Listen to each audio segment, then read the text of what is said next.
आजको हाम्रो भाड भैलो फोरकास्टमा यहाँ तारा दिदी र भिनाजु यहाँ हुनुहुन्छ र एकजना कलेजमा पढ्ने दिदी भनम आइसमा यहाँ हुनुहुन्छ ल आजको अहिलेको संवाद यहाँ भिआइपी मान्छेबाट उहाँको परिचयबाटै हामीले कार्यक्रमको सुरुवात गर्दैछौँ।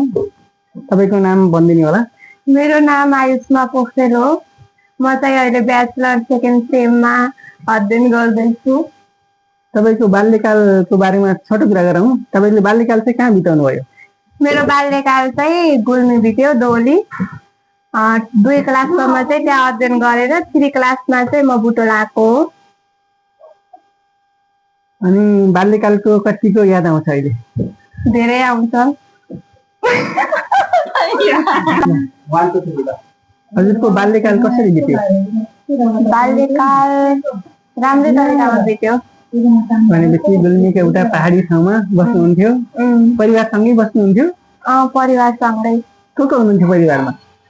मम्मी, म अनि दाई, हजुरबुवा, हजुरआमा सबै फ्यामिली थियौँ। बाबा चाहिँ विदेश हुनुहुन्थ्यो। अनि कति सालमा बुटोल झर्नु भएको? साल चाहिँ याद भएन, तर मैले 2 क्लास कम्प्लिट गरिसकेपछि चाहिँ 3 क्लास पढ्न चाहिँ बुटोल आएको। गाउँतिर कतिको रमाइलो हुन्थ्यो अनि यहाँ कतिको छ, यसमा तपाईँले के फरक पाउनु भएको छ? गाउँमा सानो उमेरमा त्यस्तै त हो, रमाइलो रमाइलो हुन्थ्यो। घाँस काट्न जानुभयो कि जानु भएन जङ्गलतिर? हजुरको बाल्यकाल गाउँमा कसरी बित्यो? बाल्यकाल रमाइलो तरिकामा बित्यो। खेल्ने, लड्ने, दौडने, पढ्ने, पिटाइ खाने, बेला बेला होइन, बेला बेला ढोका बाहिर बस्ने, त्यस्तै गरेर बित्यो। गाउँघरमा छँदाखेरि मेलापात गर्नुभयो कि नै? 2 क्लासमा पढ्थेँ, कहाँ मेला जान्थ्यो। यस्तो पाए खेल्न जान्थेँ, आउँदाखेरि ढोका बन्द हुन्थ्यो अनि रुनी कराउने बित्यो भ्याइयो। यहाँ आएपछि अब त्यस्तै। मम्मी बाबासँग पछि राज जानुहुन्थ्यो होला नि? पक्कै जान्थेन। हाम्रो मम्मी, मलाई थाहा हुन लागेपछि मम्मी मेला गयो कि मलाई त्यस्तो थाहा भएन। म सानो हुँदा चाहिँ जानुहुन्थ्यो। हामी चाहिँ त्यहाँबाट छुट्टेपछि चाहिँ माथि गएर बस्यो तिमी बजार जस्तोमा। त्यहाँ मेला जाने कुरो भएन, मम्मी जानुहुन्थेन। मम्मी पढाउन जानुहुन्थ्यो, मम्मी सँगसँगै पढ्न जान्थेँ म। त्यही हो। भनेपछि सानै उमेरमा गाउँबाट सहर आउनुभयो। गाउँको अनुभूति र सहरको अनुभूतिमा कस्तो रमाइलो कुन ठाउँ लाग्यो हजुरलाई? गाउँ लाग्यो कि सहर लाग्यो? त्यस्तो गाउँमा म धेरै बसेन नि त। अनि सहर आएपछि अब कहिले काहीँ गाउँ जाँदाखेरि रमाइलो हुन्छ होइन, ओहो ए भन्ने हुन्छ। अब सहरमा बसिसकेपछि यही सधैँ बसेको त हो भन्ने हुन्छ। अनि गाउँमा जाँदा चाहिँ अहिले चाहिँ छुट्टै रमाइलो टाइपको चाहिँ हुन्छ। सहरमा बसेर एकदम सहरमा आइसकेपछि तपाईँले अहिले अध्ययनलाई कति लेभलमा पुर्याउनु भयो?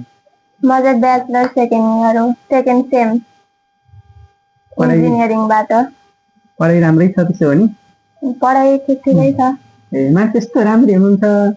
अनि कलेजहरूमा कतिको लाइन तपाईँले मार्नु भयो कि? भनेपछि सहरिया जीवनशैलीमा कतिको भिज्नु भएको छ? त्यसरी भित्र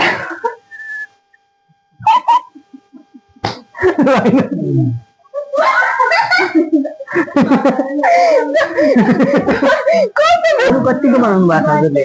साथीहरू छन्। साथीहरू केटा साथी केटी साथी? अब सबै छन्, आफूलाई चाहिने जति इनफ छन्। बोयफ्रेन्ड कति छन् त? बोयफ्रेन्ड एउटा मात्रै हुन्छ नि, कहाँ कति हो?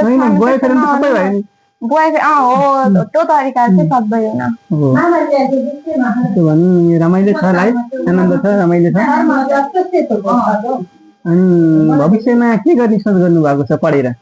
अब इन्जिनियरिङतिर पढिसकेपछि इन्जिनियरै बन्छु भन्ने छ। अब इन्जिनियर बन्न सकेन भने कसैको बुढी भनी बनाउनु।